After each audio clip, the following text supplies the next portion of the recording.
David Banner. Right after there's a disaster, it's always a great time to fondle yourself. Wow. Slowly.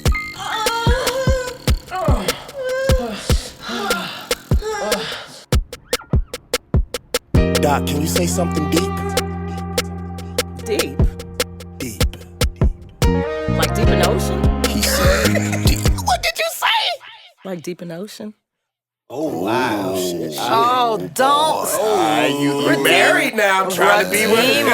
Stay in the light. Stay in the light. All right, listen, You are Sally. in a room full of dirtbags. I'm talking about, should we remind her? No. No. Speak for yourselves. Let's go.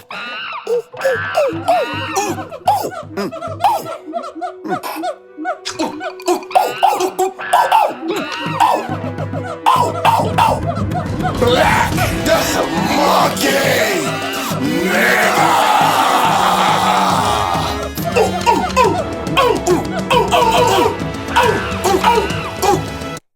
Regina, I'm gonna come back. Stay in the light. Is that why you're in between the two of them? Stay in the light. Need a buffer. We're just trying to balance the Keep energy. it balanced. This is about balancing energy. All right, y'all. So today was very important.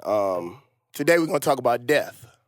I thought it was really important, man, because there's a lot of issues that we deal in our neighborhood, or we deal with in our neighborhoods, and we never talk, especially as men, about the stuff that happens. And a lot of us in this room are dealing with death right now.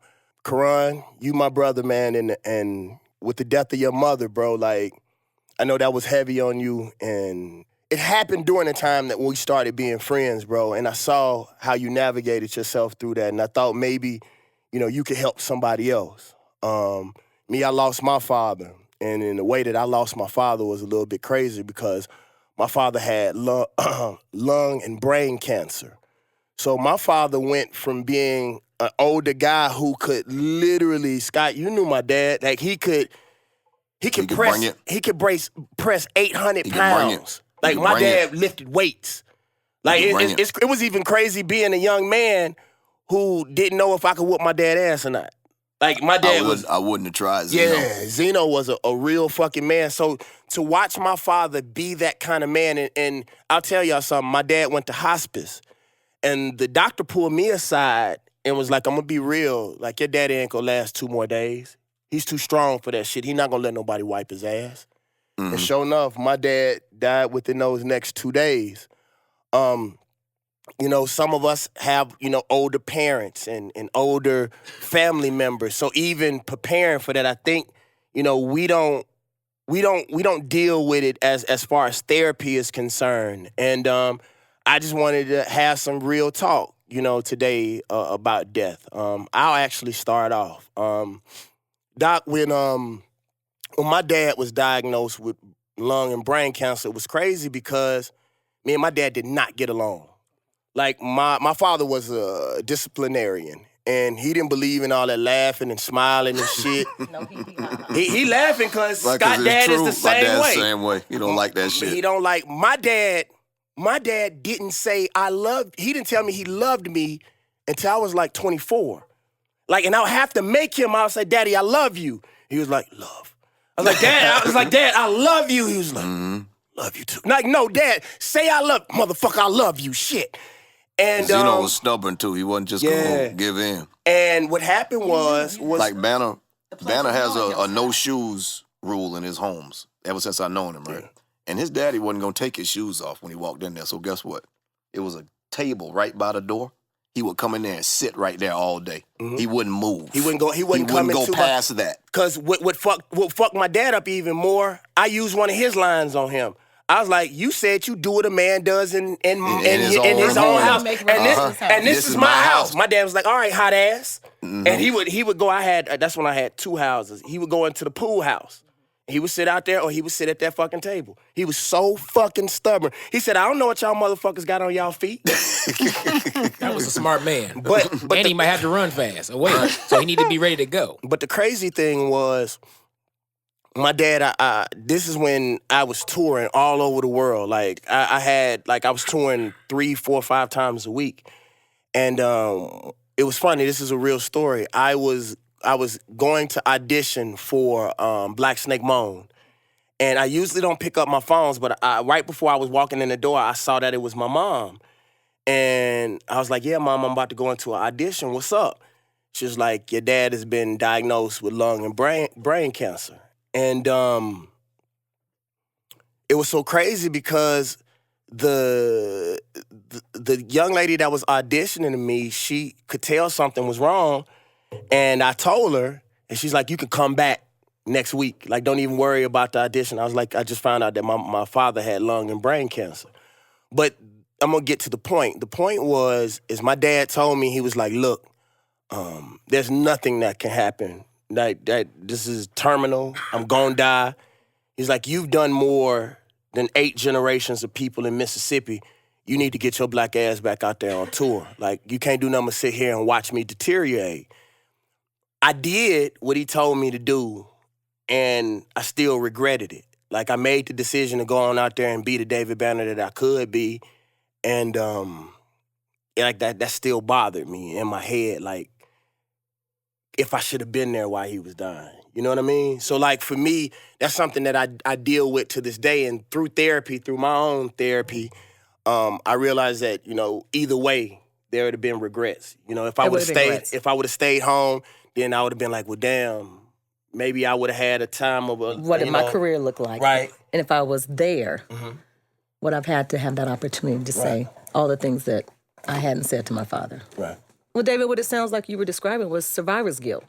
That when we lose someone, there are different stages of grief that we go through.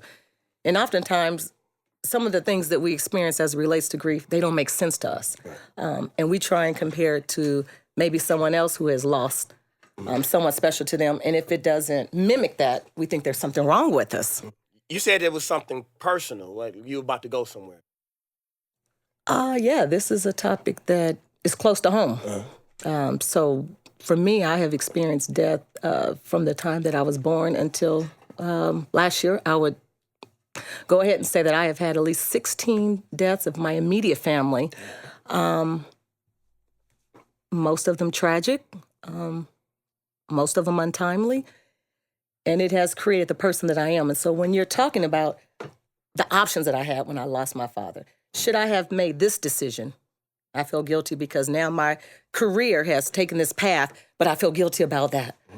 But the other option that you didn't say is my father, he asked me to do something. He asked me to keep living. And oftentimes when we keep living, the survivor guilt is to say, but this person isn't here to recognize all the things that I've done, all the things that they have poured into me. They're not here to say good job, or maybe they don't say anything. Their father might not necessarily say good job. He would just sit back and shake his head and say, well done, son, in his head. Let me tell you what type of person my father was, and this really fucked me up a lot. I thought my dad hated me. And when I got older, when I went up to because my dad was a fireman, I went to the fire department, and they said that I was the only thing my dad talked about. Like, he bragged about me more than he did my mom, more than his biological son. And right before he died, he's like, and he never gave me credit about shit. My dad told me, he said, you've taught me more about pursuing your dream than anybody else on this planet. He was like, you are and have been relentless. And I always wondered, like, why he would never, like, that's all I ever wanted. It even got to the point where I stopped trying. That was the reason why I stopped trying in school. I've always been... Because you weren't sure if it was ever good enough. No, it didn't fucking matter. If I bring all A's, he would say, well, nigga, that's what you're supposed to do. It just taught me that, you know, no matter what you do, there's a certain level of responsibility to it. But, like, for me, for my dad, I always felt like, you know, I was proving myself or trying to prove myself. Because as a young man, that's what you want the most, is the acceptance of your father. And I think what our fathers did was to use that as a beacon of light to continue to go, because they know, like, in the real world, and my dad was right, 100% right. Don't nobody give a fuck about you. Nobody cares. You know? Nobody cares. Nobody's going to look after you. But you.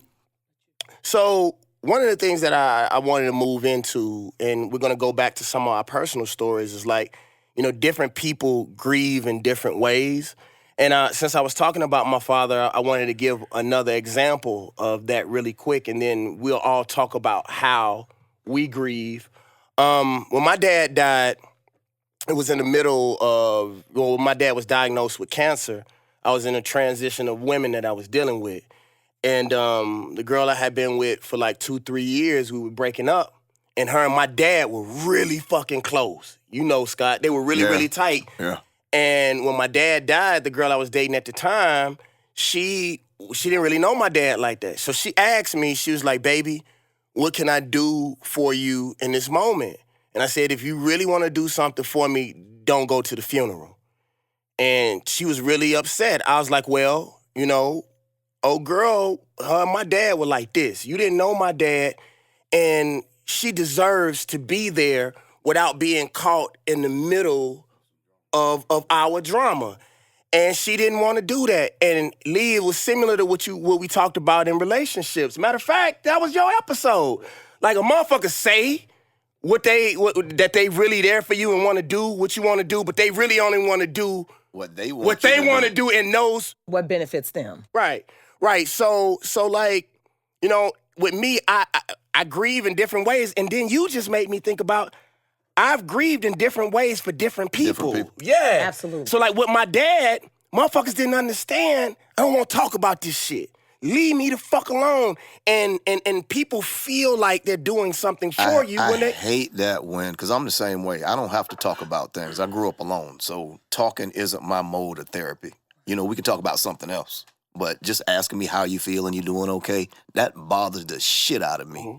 And I'll tell people I don't need to talk about it, but they, most often than not, they won't adhere to that because most people want you to grieve the way they do instead of how you choose to. Or and what makes them feel comfortable. What makes them feel better. You're really consoling other people when you're the one that's supposed to be receiving all the consoling. So I think people need to be more mindful how they communicate with people in those times of grief. Man, that's funny you say that. I went to have one of my closest friends, Io. He lost his mom about a year or two ago now. And I was real, like, I would check in on him just timely, like, yo, just saying what's up, man, how everything going? You been on that bike, you been riding? Just talking about life stuff with him. I didn't even bring up stuff with his mom.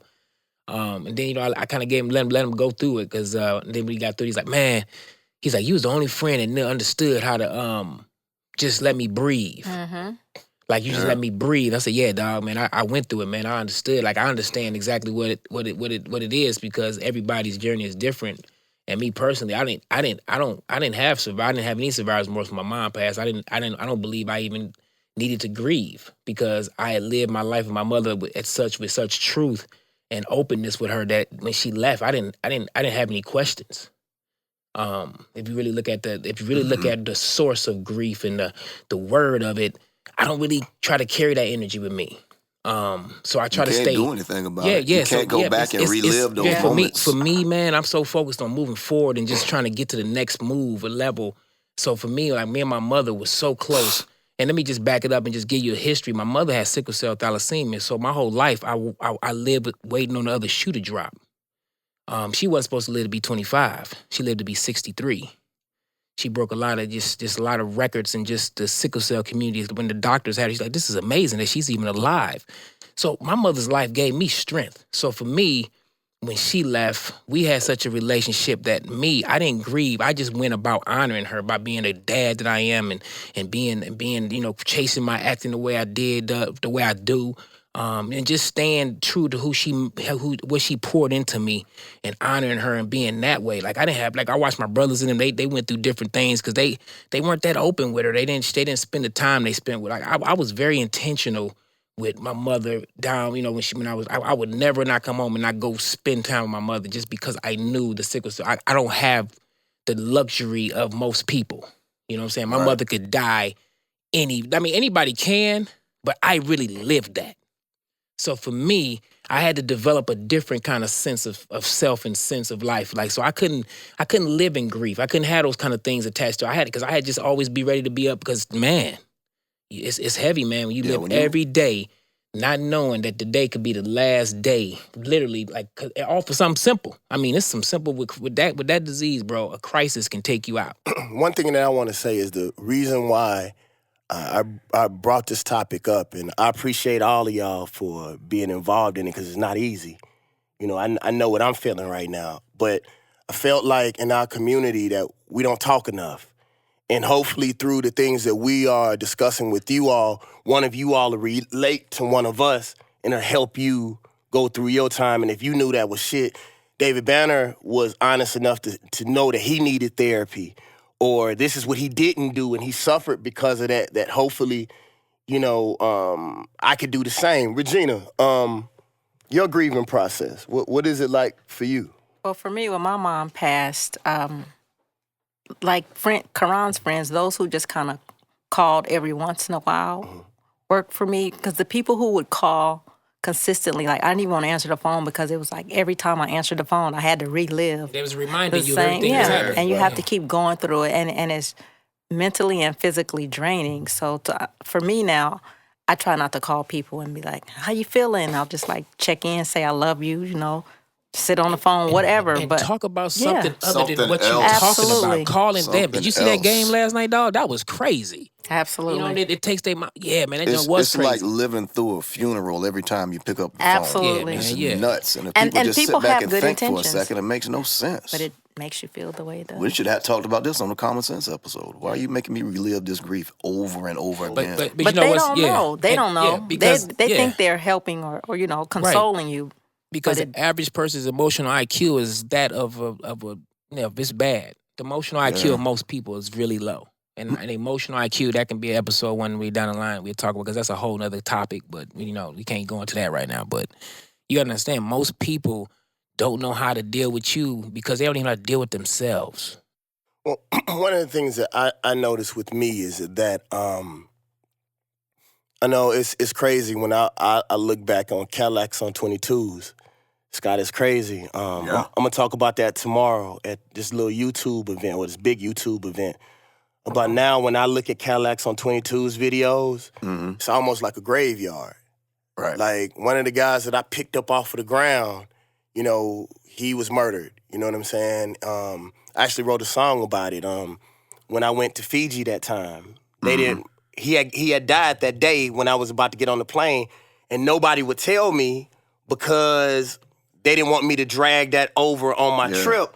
But then, you know, I happened to get online one day and I saw it. I was like, why the fuck didn't y'all tell me? And it was like, we was just gonna wait until you got back, you know? And so like for me, it's anger. It's especially as we get older, man, because a lot of times as young black men, especially when it happens to be violent, it's dealing with your old self. Yes. And wondering if you should get off into the things that you used to get off into, when in actuality, in a lot of cases, you being alive and you being successful is a testament to a lot of those people's lives. You know what I mean? Absolutely.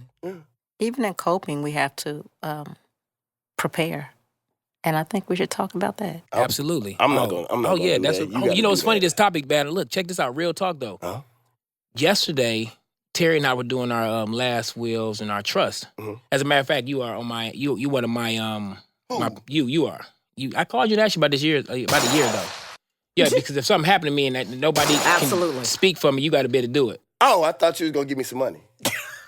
Yeah, but this is real deal. You will have control to say wherever it goes, what it goes. If something happens where I decide to leave the planet and go back to our original planet before you do. Before you go back to Krypton. Yeah, because I'm gonna decide. Word. Yeah, I'm not letting. Yeah, I'm going. That's where I'm going with it. Yeah, but that's funny. We talking about this. Scott and I was talking about that in the car earlier. We were having a meeting, on some other things. We were talking about this. Where I What was was saying, y'all doing, bro? we was talking about like life stuff, Life man. stuff, poetry. Yeah, dog. Y'all was getting hydrated. We Yeah, I was always drinking drink my water. We drink Yeah, a lot we of definitely water. drinking We a lot of water. Drinking a lot of water. water. Got to stay hydrated. We drink a Yes, lot that of is a water. must. But that's funny. We piggyback on just saying. Let's. And y'all, let's make sure that we talk about that at some point, because my dad actually talked about that when before he died. It's how we don't set up wills I want to talk about that. and Yes. trusts, and like black folks, and y'all know this. Black folks, some of the most trifling shit you will ever see in your motherfucking black families is black. Them fighting over Fighting over stuff. fighting over land I and can remember my dad's relatives being at his father's house stealing things while we were at the graveyard putting my grandfather in the ground. And my dad looked around and saw people were missing, and he said, Scott, get in the car. I was 12. He said, Scott, get in the car. We went back to his dad's house, and they were in there putting shit in pillowcases. Wow. And I never heard, my father don't really curse like that. I cursed everybody, put all that shit down, get the fuck out of here. I mean, he just went berserk, and he was going out to get his pistol. You know what I'm saying? But death brings out the worst in people. I'll tell y'all something personal with me. Quick story. When I first got my big deal, the first thing that I did, my grandmother would go back and forth to Chicago every summer. So one summer, the summer that I got my record deal, she left. I tore down her house and built her a house on the same exact land. But before I let my grandmother walk in that house, I made her sign over the land and everything to me. I said, because, and y'all excuse me, y'all know how I feel about this word. I said, but if one of these niggas try to take this from me, I'll kill him. As hard as we didn't fucking work, and she did it.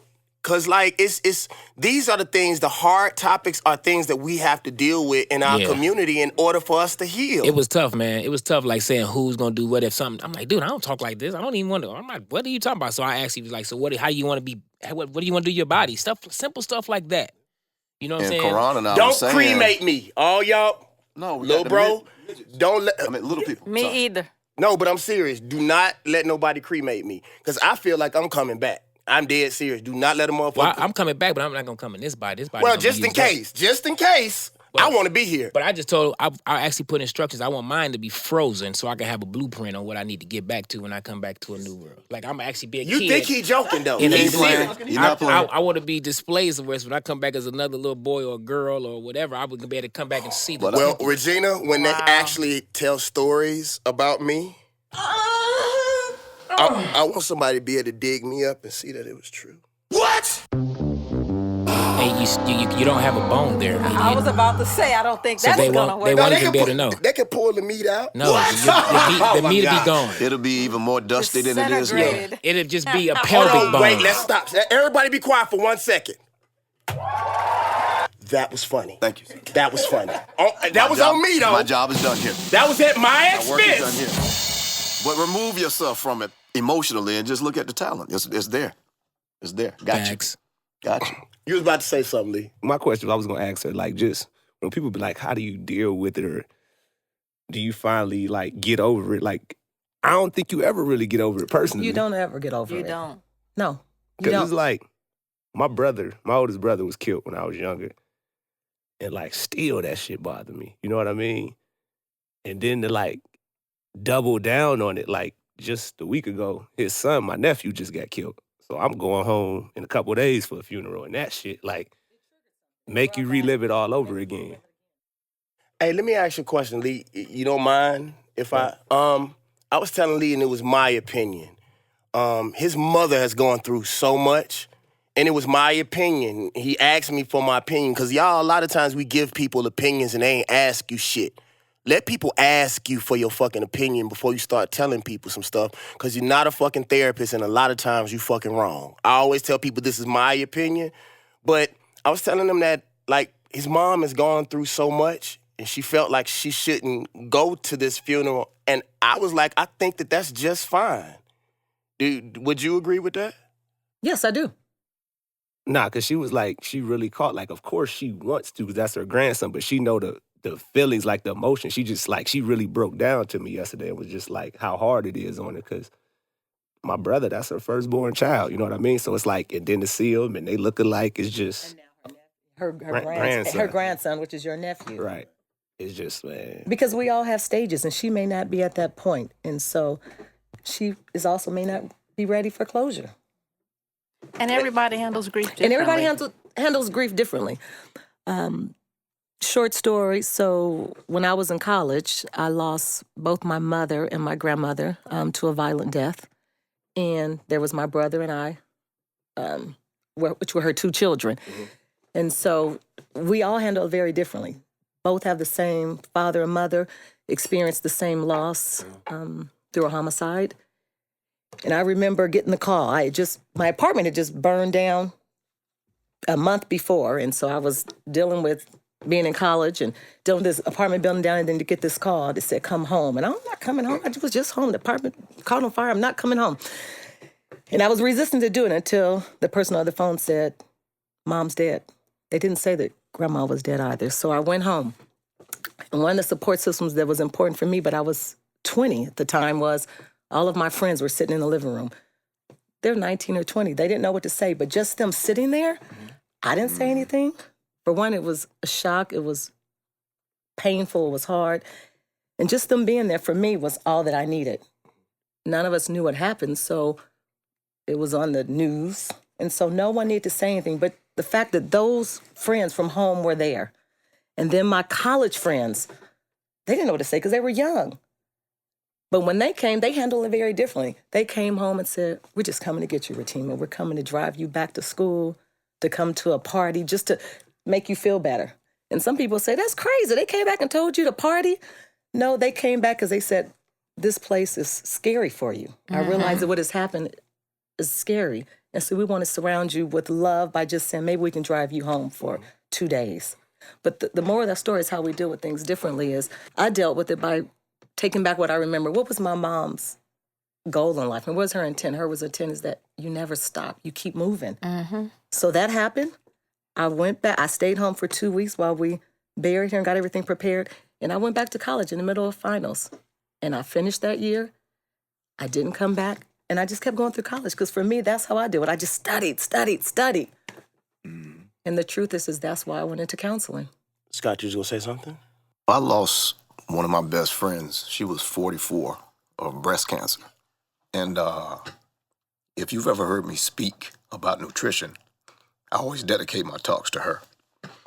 And there was a poem that really got me through, Lee, and I'm going to read it to you.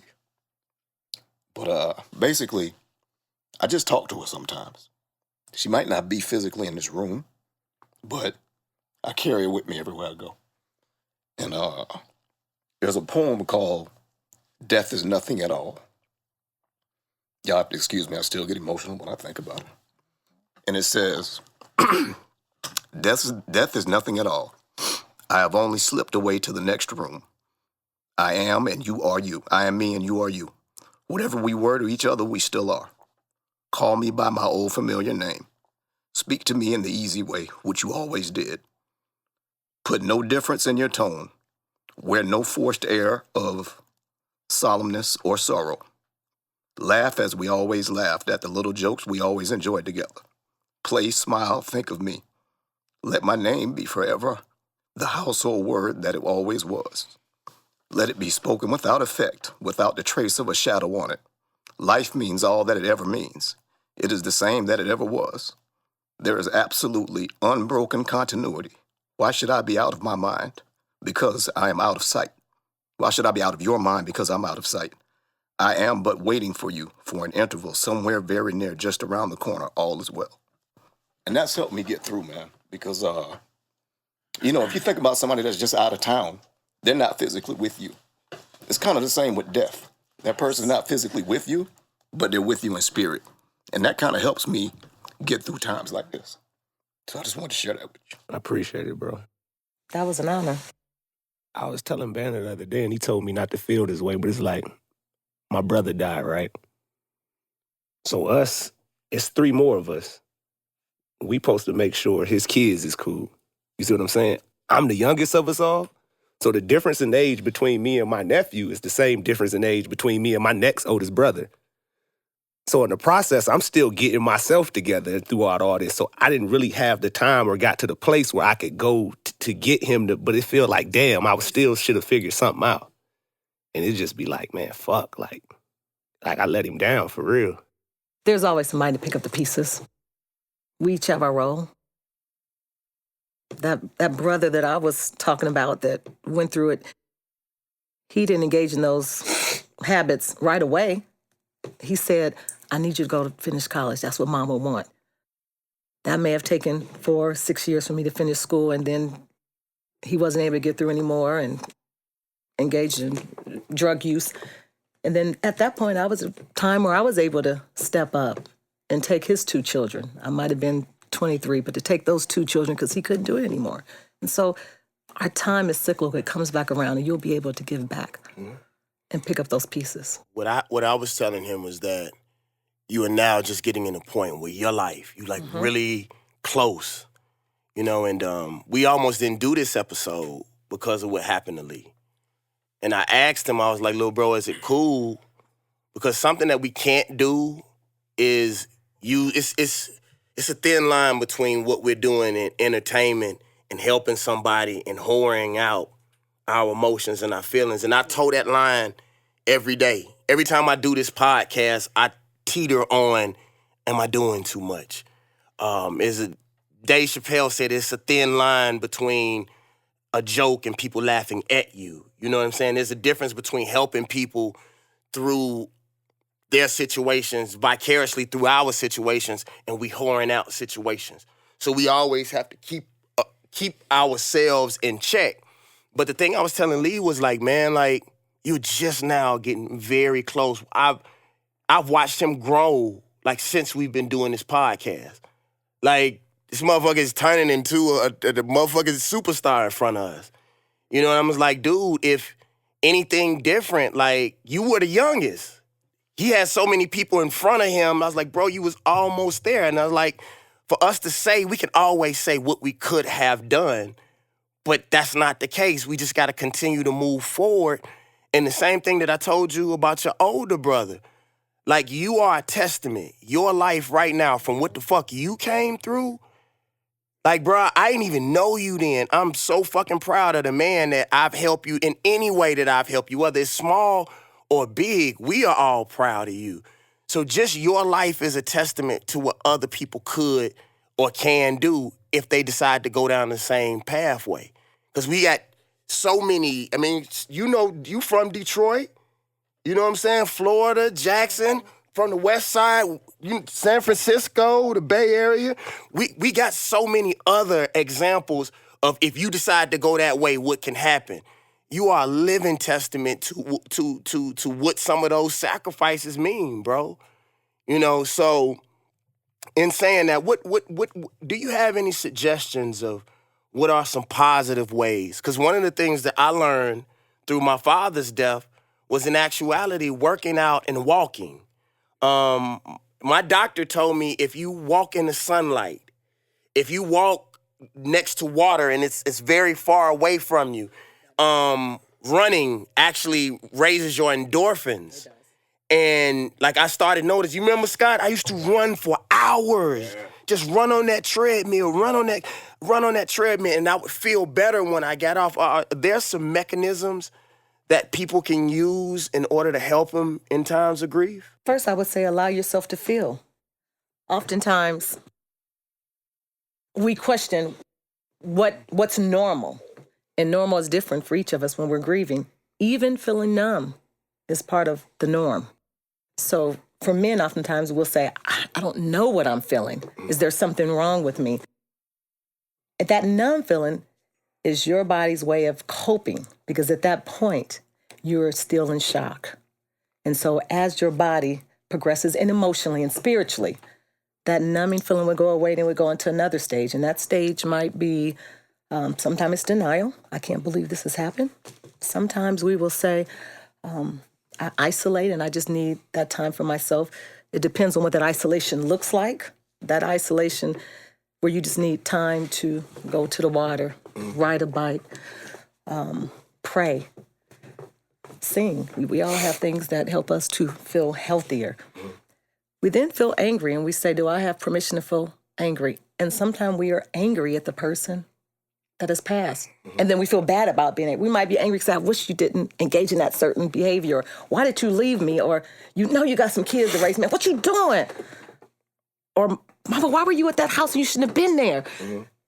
It is okay to feel those things. Don't beat yourself up to experience those feelings. But know your limits, because there is a boundary. We could allow ourselves to feel, and then there's a point you say, okay, I have felt that, and let me go out and get involved in something else, because grief is a stage, and nobody has a grieving process that's the same. It differs. But oftentimes someone has to help you to identify what's happening. Otherwise you think, is there something wrong? And the one that I have experienced the most is the feeling of numbness, or someone saying, why aren't you crying? What's wrong? There's something wrong if you're not crying. Not everyone cries when they're hurting. They may yell, they may fight. So they may excel because that may be what projects them to be something in life, because they are saying, this is what I have to do for my family. They will want me to live. They will want me to do better. They will want me to create a legacy and still give back. Regina, we're about to close out. I think that this is something that we could talk about for days, but I think we should close out. Can we, before we end, what I will also say is what we don't want to do when someone dies, before you lose someone, talk about pre-planning. And those are the things such as Karon, I was having a talking about that funeral, earlier. Yeah. having a will, talking to your family if they own property in terms of how those deeds need to be written. Because in the Black community specifically, when someone dies, we've heard all about everyone having that car wash because they just didn't have things in place. There's nothing wrong with talking about, do you have life insurance?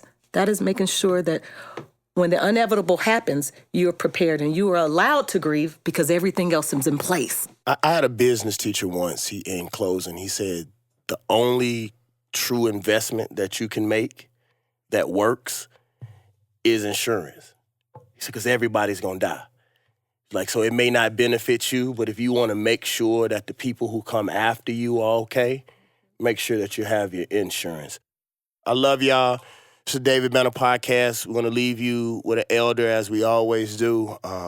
Thank y'all, and I love everybody that's here. And thank y'all for trusting me enough to pour into our people. What's up? This is Forest Factory, and I want to speak on how we look at death as a people. We feared it for so many years. It's always been a taboo, the great unknown, and we're all in the process of it. And we forget that we spend 50% of our time in a death state while we're sleeping, not using the body, but in a dream state, same as we do 50% awake and alert in our conscious state. So you fear death, but you're actually partaking in it every day.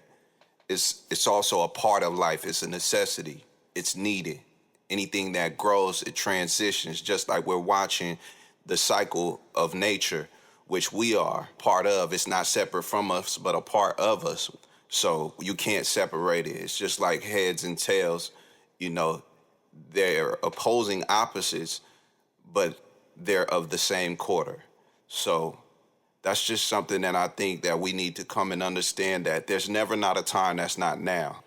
And time really doesn't exist. It is something that we collectively, consciously agree upon, just like the language we're using. So keep in perspective, a lot of how you see death came through mass media, conditioning, religion, your upbringing, your parents.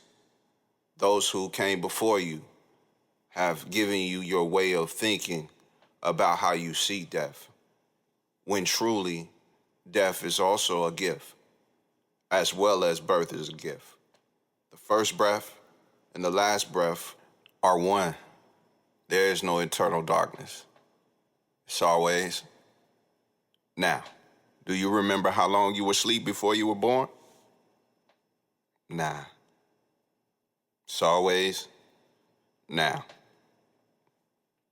The David Banner Podcast.